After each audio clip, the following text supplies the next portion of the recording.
အားလုံးပဲမင်္ဂလာပါဗျာဒါတော့အင်္ဂါလေးနေ့လဲစားလေးပါခင်ဗျာအားလုံးပဲတမင်စားကြအောင်ဗျာဒီဟာတော့ကျွန်တော်တို့အစိမ်းရောပါခင်ဗျာအစိမ်းရောကော်ပီတဲ့ပဲဒီတောင်ဂါကျဲဥနဲ့ချိုးရင်ဗျာtoday's special ကတော့ရွှေကောင်းမြောင်ချက်တယ်ဗျာဒီမှာရွှေကောင်းမြောင်ချက်တယ်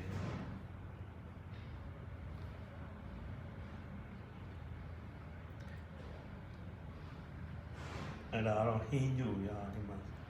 ပြပန်းညိုနဲ့ကျွန်တော်စူပုတ်ရွက်လေးနဲ့အရီတောက်ရဟင်းညိုပါခင်ဗျာ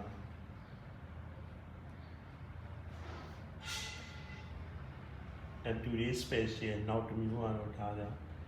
ဂွေးဒီတောင်းပါခင်ဗျာဂွေးဒီတောင်းဒါကျွန်တော်တို့အညာမှာပဲစားလို့ရတဲ့အစားအစာတွေကဂွေးဒီတောင်းကျွန်တော်တို့ပကံဖျားမှုသွားတော့အဲ့မှာသမင်းဆိုင်ကြီးမှာချပြီးတဲ့ဂွေးဒီတောင်းဆိုတာဒါပါပဲဗျာ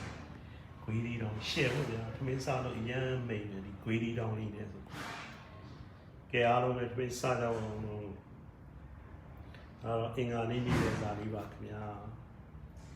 ကျွန်တော်ဗီဒီယိုကိုအဆုံးထိကြည့်ပေးကြတဲ့တယောက်ချင်းစီတိုင်းကိုလည်းကျေးဇူးတင်ပါတယ်